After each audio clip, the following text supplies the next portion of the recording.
end is all ready to go back into the VF. You may or may not have picked up from the subtle hints in the last video, but we're going to be fitting a turbo kit to the VF. I've got a set of Killaboost GTX 55 manifolds, but before the engine goes back in, there's a few things to get done in the engine bay. Now for the GTX 55 manifolds, some things need to be relocated for dump pipe clearance and to isolate them away from heat, as I'll be running a 4-inch dump pipe. For the aircon, you can either remove it or remake the aircon lines. As this is a street car, I'll be getting the aircon lines remade. The jump start terminal that's normally located up on the tower has been relocated down onto the rail below the headlight and next to the radiator. Cables relocated with the twin M8 battery post from J-car riv nutted to the rail. The battery feed cable that usually runs along the rail and up has been removed and will be rerouted. Under the headlight, through the inner guard, into the fan box and through the firewall. The earth point was cut off and the cable shortened and then relocated down onto a threaded insert on the rail. The ABS wiring that usually runs along the fan box will be extended and routed through the fan box. Some people remove the fan box altogether and block off the cabin air filter and run the aircon on recirculate, but I'll be modifying the air box around the dump pipe to try and keep a factory-ish look. I also added in some riv nuts along the driver's side rail for AN transcore lines to be P-clamped in at a later date. The standard fuel line still needs to be removed and a -10 feed and -8 return AN hoses will be fitted later on.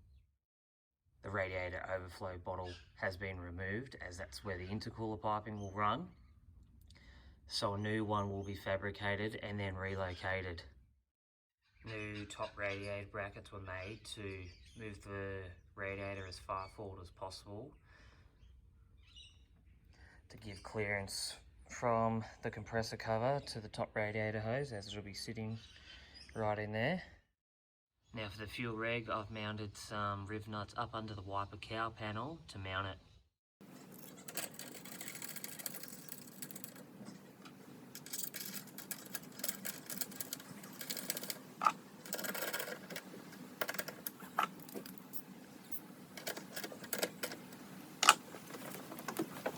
Turbosmart FPR 2000 mounted up on a little stainless bracket I made up.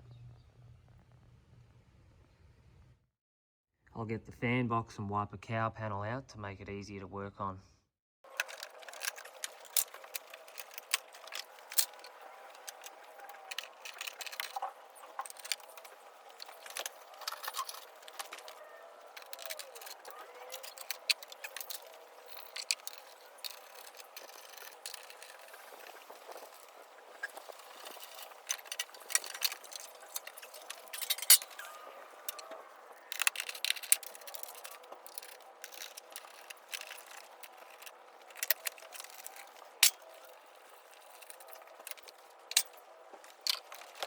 Next up, I'll get the front bar off again and mount up the intercooler.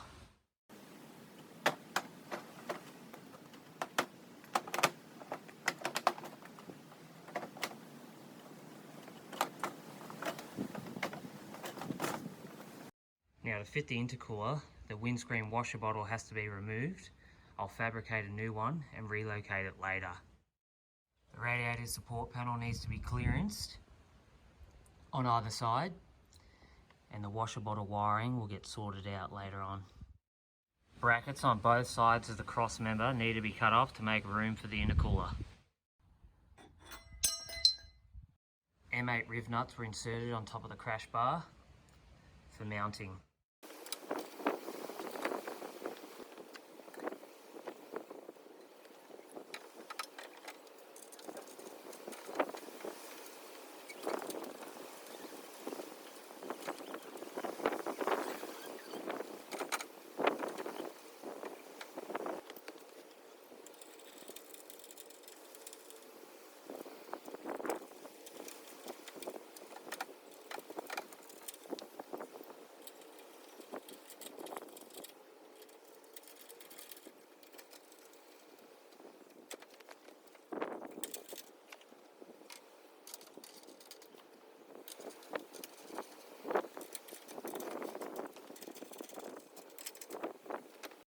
Now here it is all mounted up with some brackets I made out of stainless flat bar. Now I know it's not a Plasma Man cooler, but if anyone wants to sponsor me one, hit me up.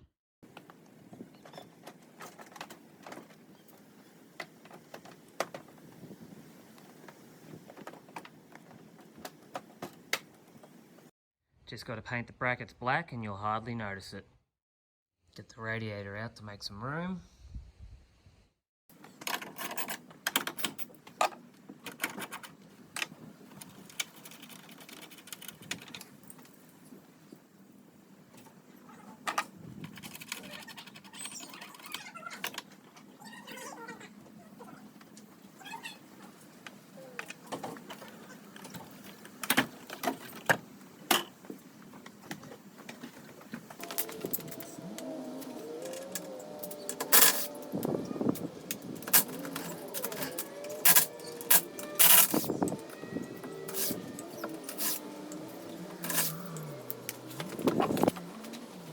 Now this isn't relative to those of you not running airbag suspension, but I made up a little bracket to mount the bulkhead fitting for the airline and ran the airline through into the fan box as it was previously in the engine bay.